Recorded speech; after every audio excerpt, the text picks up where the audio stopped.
Chapter 1. The skies roar. The air hung thick and humid. A palpable tension that foretold the impending storm. The sky, once a vibrant, endless blue, was now a canvas of bruised grays, and the wind, a restless spirit, howled through the sprawling festival grounds, carrying the damp, earthy scent of approaching rain. At the heart of this brewing chaos, the global events team waged a frantic battle against time, their mission: to erect the towering main stage for the Lone Star Festival. This wasn't just another gig, it was a testament to their reputation, a showcase of their ability to tame chaos and orchestrate spectacle.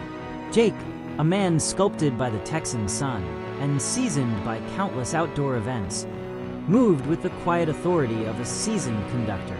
His worn cowboy hat, a badge of his trade, shadowed his eyes that had witnessed the fickle moods of the weather countless times. His calloused hands, instruments of precision, guided the crew with subtle gestures, his voice a low, gravelly rumble that cut through the rising wind. Emily, the team's newest member, a bright spark in the world of LED technology, juggled her tablet and a tangle of cables, her brow furrowed in concentration. She was eager to prove her worth, to show that her technical prowess could withstand the crucible of a live event.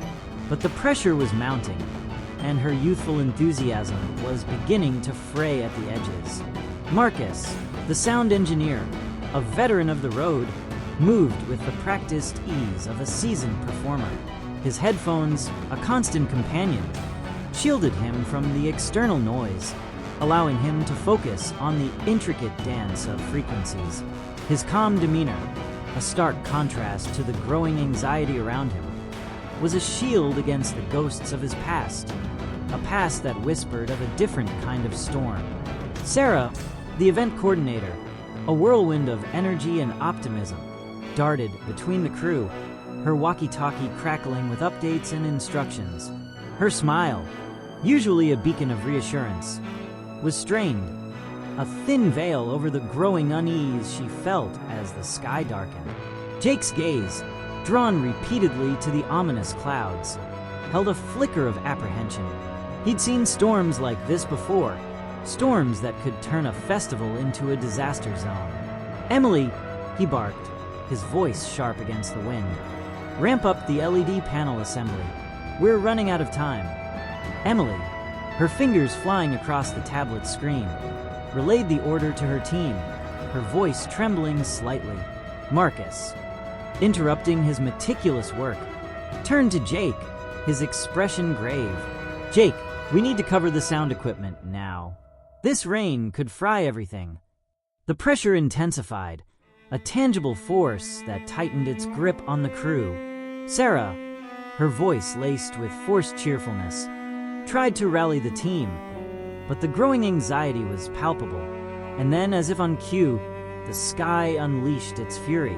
Rain, thick and heavy, pounded the festival grounds. The wind howled like a banshee, and lightning, jagged and blinding, ripped through the darkness.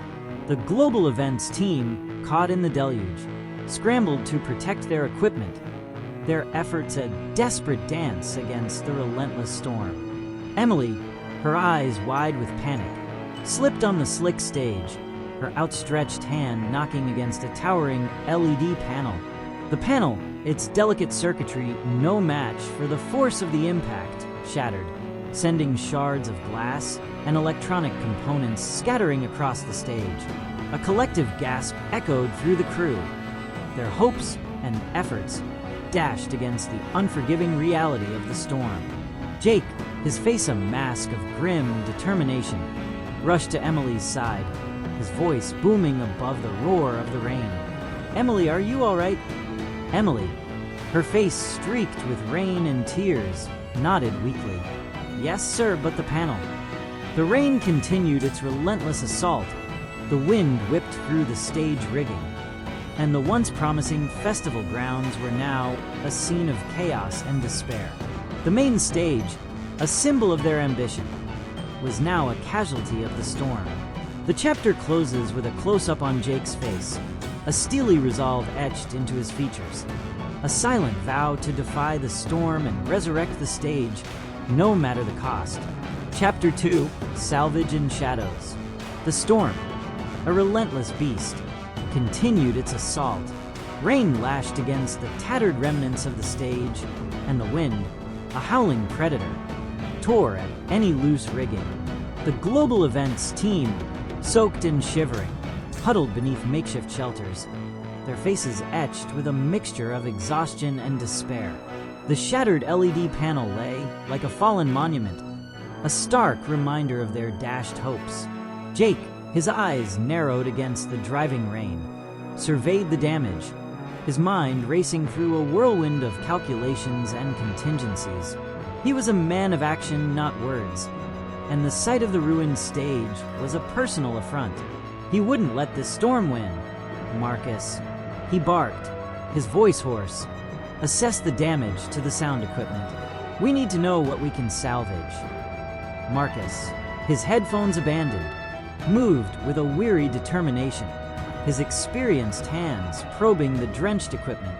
He was a survivor, a man who had faced his own storms in the past, and he knew how to pick up the pieces. "It's bad, Jake," he reported, his voice grim. "The consoles are soaked, and I'm not sure if we can dry them out in time. The speakers might be salvageable, but we'll need to test them thoroughly."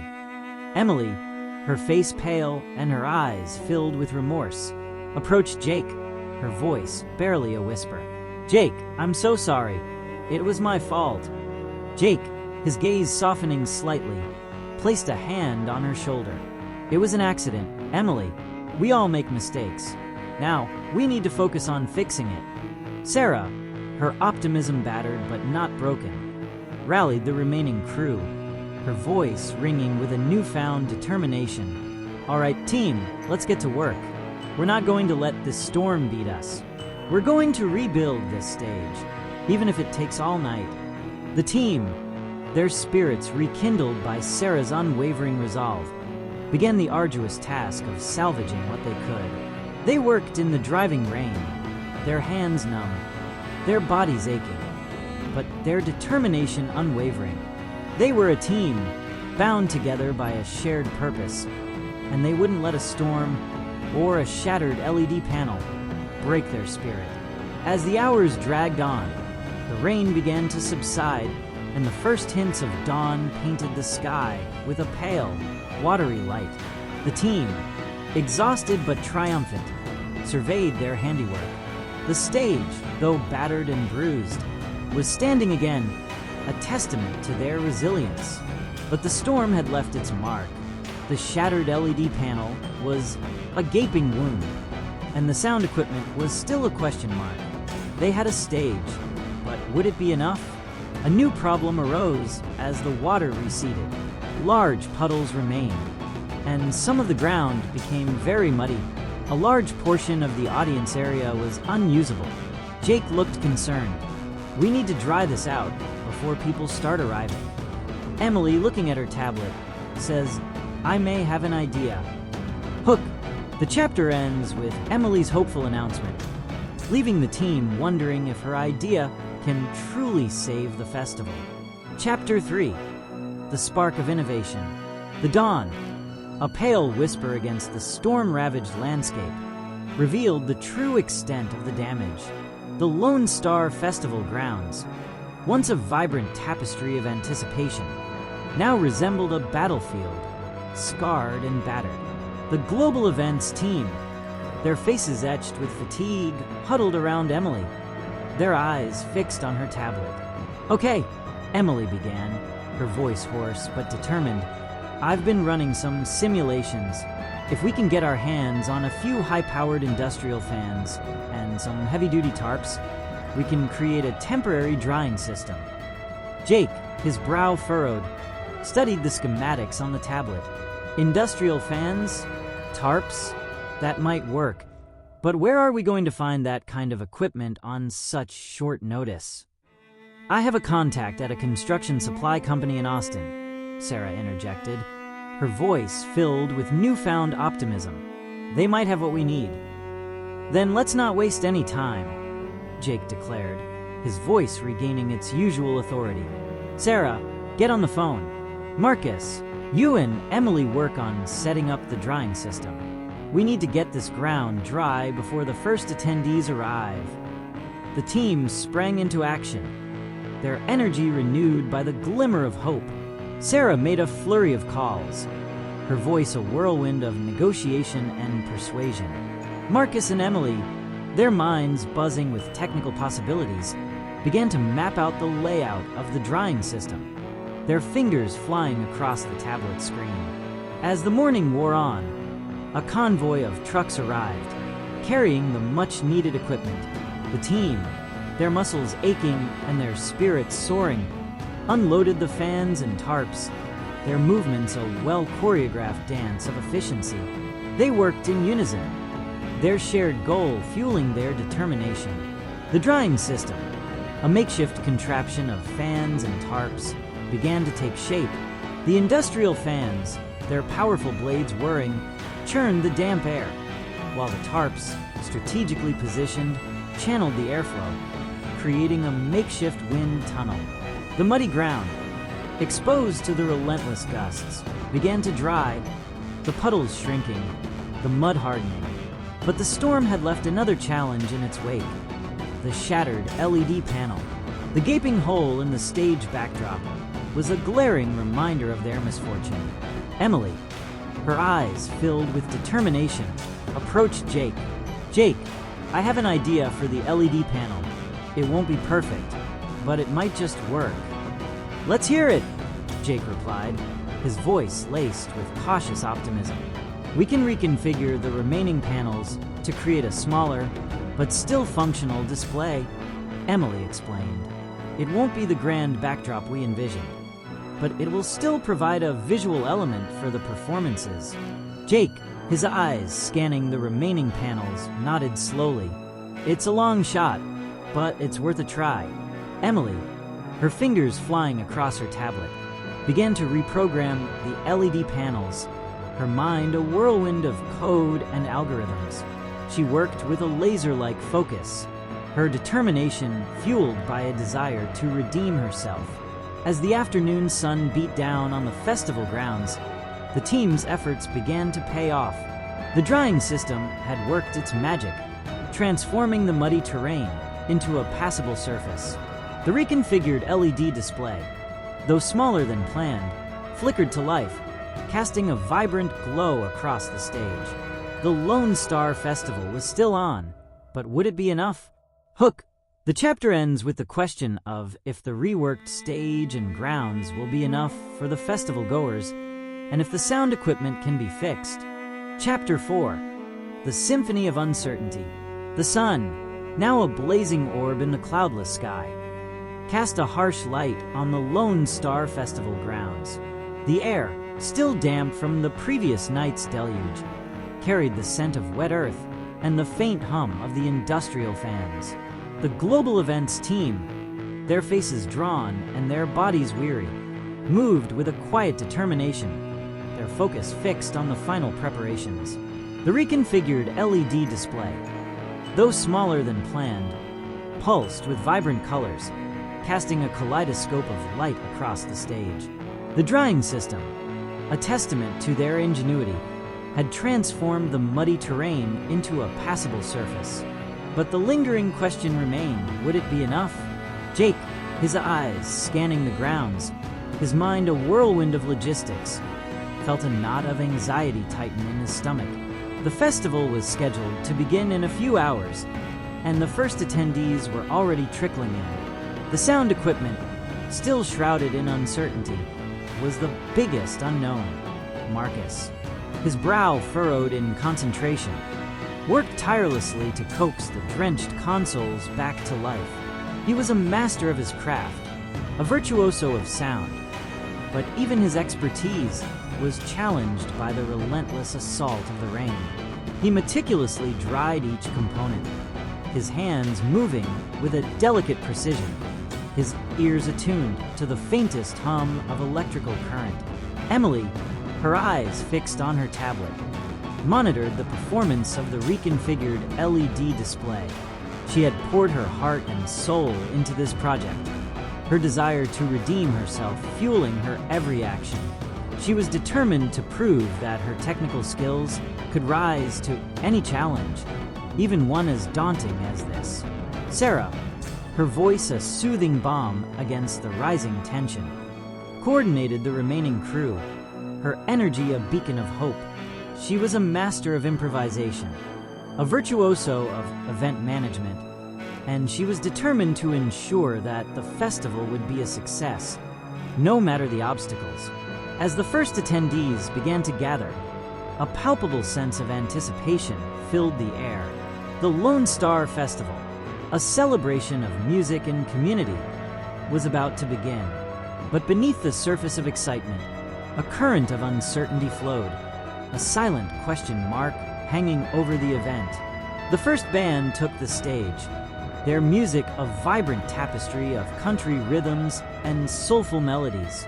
The crowd, eager to embrace the festival spirit, swayed and danced, their voices blending with the music.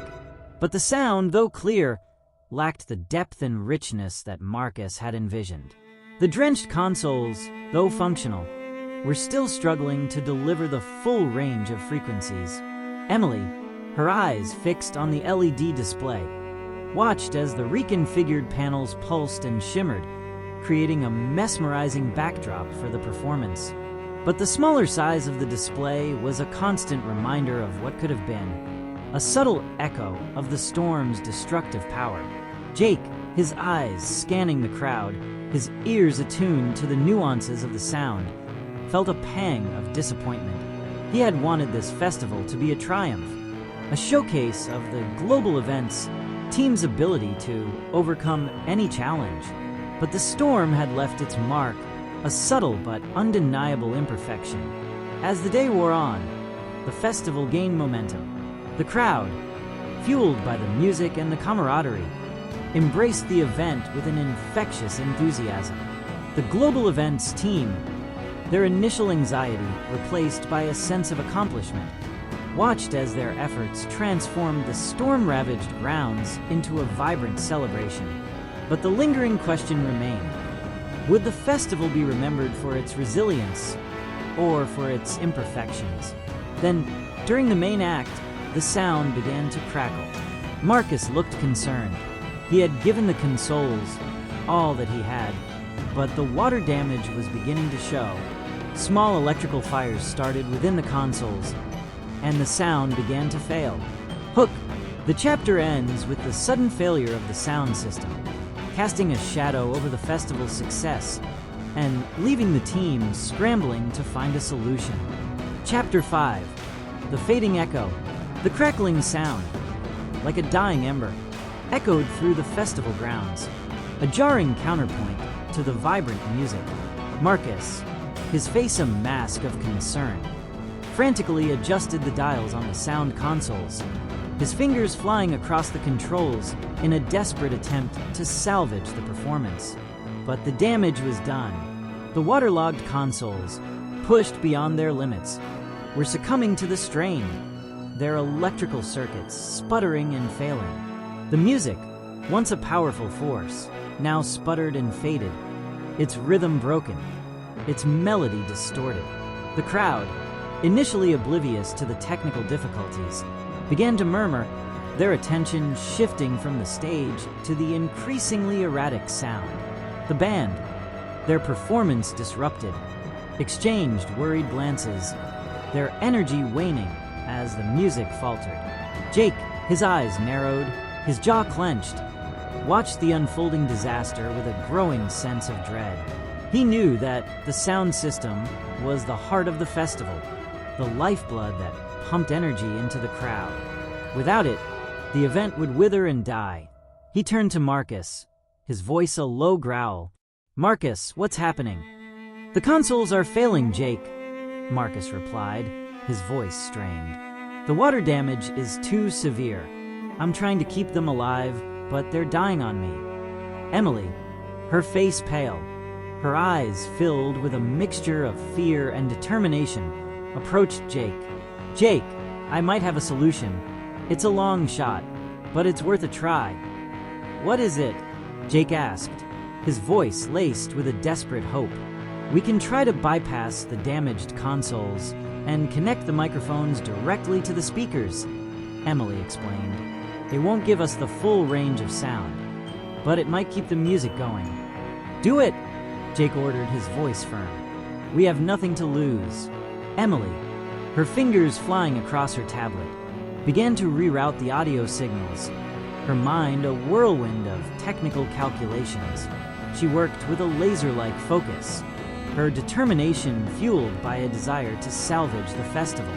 Marcus, his hands moving with a newfound urgency, assisted her, his expertise guiding her through the intricate wiring. The crowd, their murmur growing louder, began to drift away from the stage, their disappointment palpable. The band, their performance effectively over, stood awkwardly on stage, their faces etched with frustration. The Lone Star Festival, once a beacon of celebration, was teetering on the brink of collapse. Emily, her brow furrowed in concentration, made the final connection, her fingers trembling with anticipation. She held her breath, her eyes fixed on the speakers. A moment of silence hung in the air, thick with anticipation. And then, a faint hum, a whisper of sound, emerged from the speakers. The crowd, their attention drawn back to the stage, paused, their eyes widening with surprise. The band, their faces lighting up with renewed hope, exchanged relieved glances. The music, though stripped down and raw, was alive again. Emily, her face breaking into a relieved smile, nodded to Marcus. "It's working," she whispered. Marcus, his eyes filled with a mixture of relief and admiration, smiled back. "You did it, Emily." The music, though lacking the polish of the original sound, pulsed with a raw energy, a primal rhythm that resonated with the crowd. The band, their spirits lifted, launched into a stripped-down version of their set, their performance infused with a newfound intensity. The crowd, their disappointment forgotten, surged back towards the stage, their voices blending with the raw music. Jake, his eyes scanning the crowd, his ears attuned to the raw sound, felt a surge of pride. The global events team, against all odds, had salvaged the festival. The storm had tested their resilience, but they had emerged stronger, their determination unwavering. But the night was far from over. The raw sound, though effective, was a temporary fix, a makeshift solution. The festival still had hours to go, and the fragile audio system could fail at any moment. Hook. The chapter ends with a sense of precarious triumph, the team having temporarily saved the festival, but the threat of further technical failures still looming. Chapter 6. The Unforeseen Encore. The raw, unfiltered sound, a testament to Emily's quick thinking, pulsed through the Lone Star Festival grounds. The crowd, energized by the stripped-down performance, danced and sang, their voices blending with the primal rhythm of the music. The global events team, their initial anxiety replaced by a cautious optimism, watched from the sidelines, their eyes fixed on the makeshift audio system.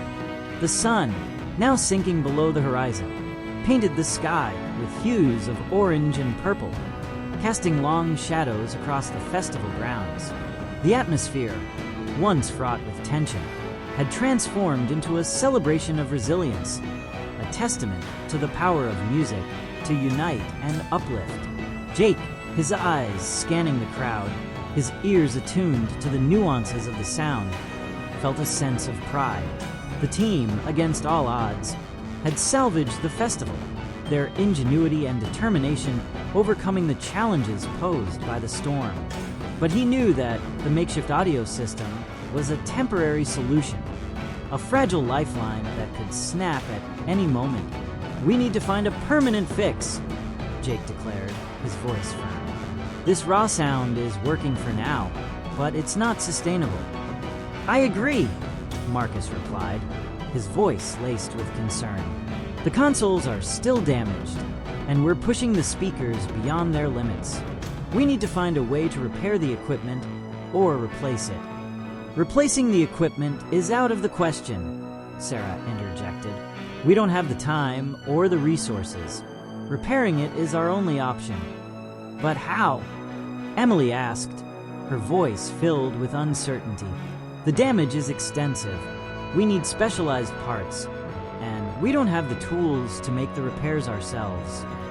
We'll figure it out, Jake declared, his voice filled with unwavering resolve. We always do. As the night deepened, the festival continued its vibrant celebration.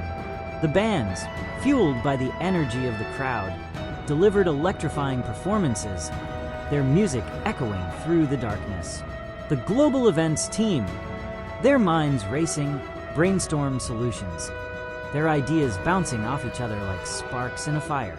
Suddenly, Emily's eyes widened, her face lighting up with a spark of inspiration. I have an idea, she declared, her voice filled with excitement. It's a long shot, but it might just work. What is it?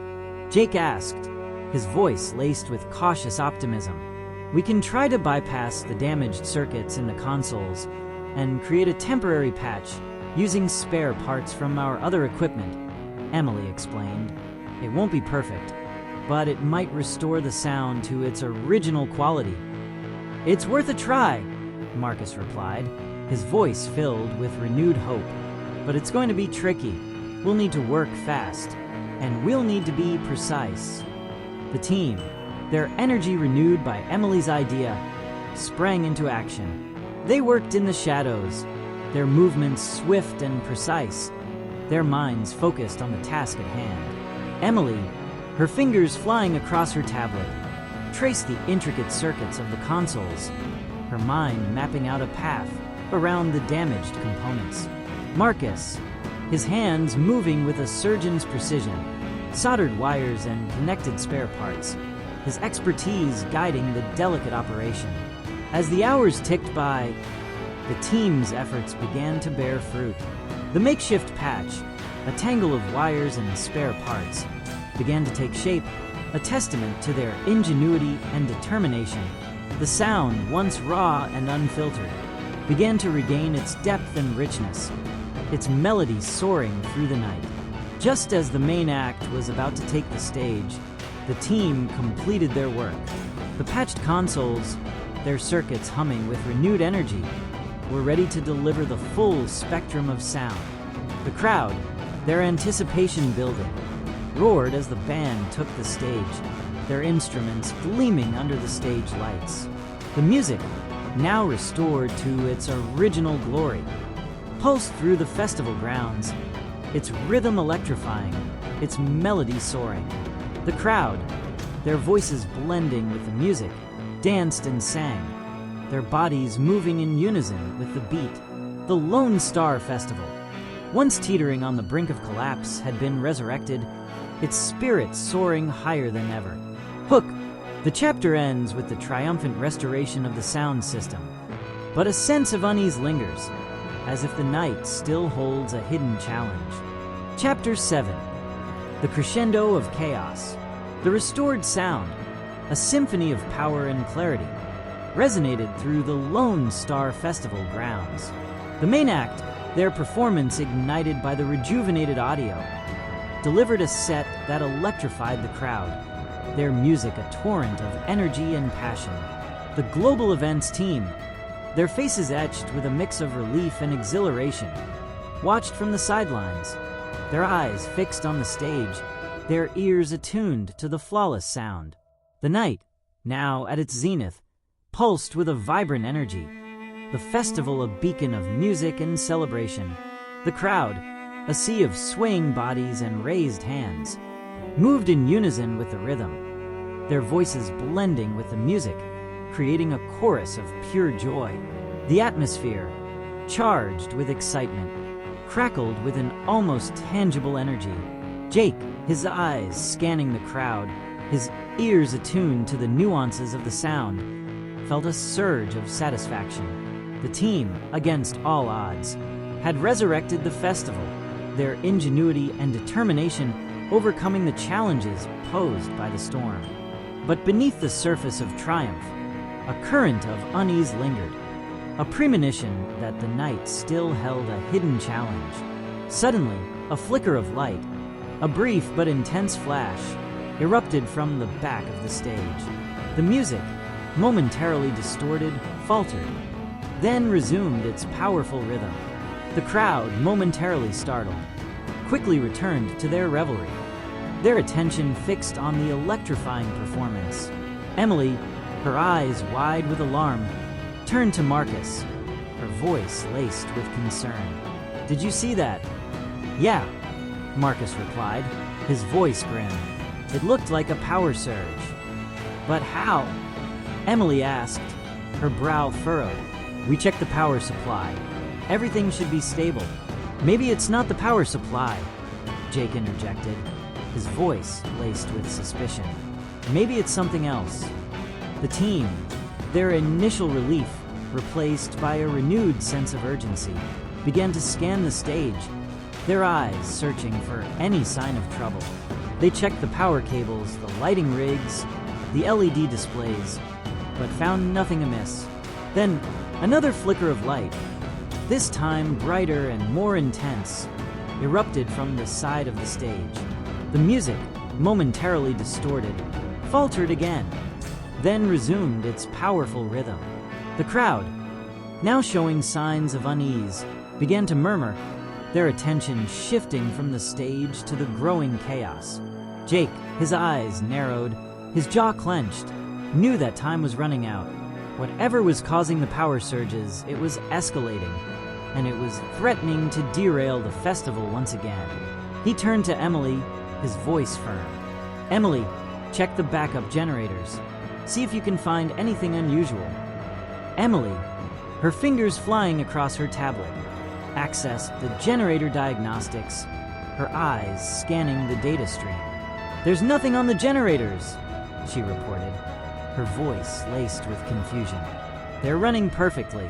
"Then it's not the generators," Jake declared, his voice laced with a growing sense of urgency.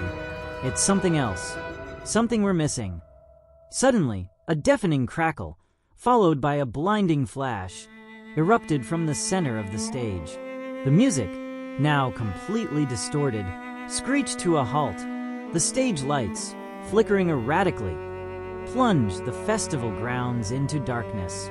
The crowd, their voices a chorus of confusion and alarm, surged towards the stage, their faces illuminated by the flashes of light.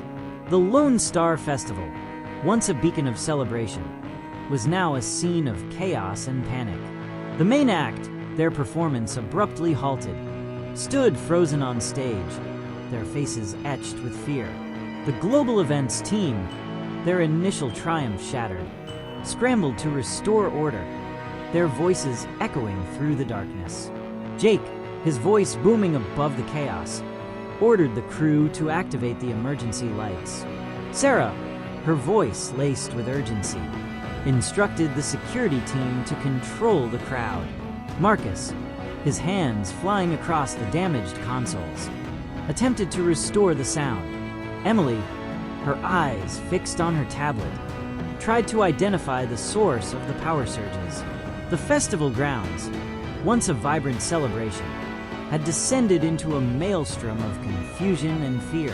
The night, once filled with music and joy, had transformed into a battleground against an unseen enemy. Hook. The chapter ends with the complete collapse of the stage's power system, plunging the festival into darkness and chaos, leaving the team to face their most daunting challenge yet. Chapter 8. The Dawn of Unity. The darkness, a suffocating blanket, enveloped the Lone Star Festival grounds. The silence, broken only by the murmur of the crowd and the crackle of the emergency lights, hung heavy in the air.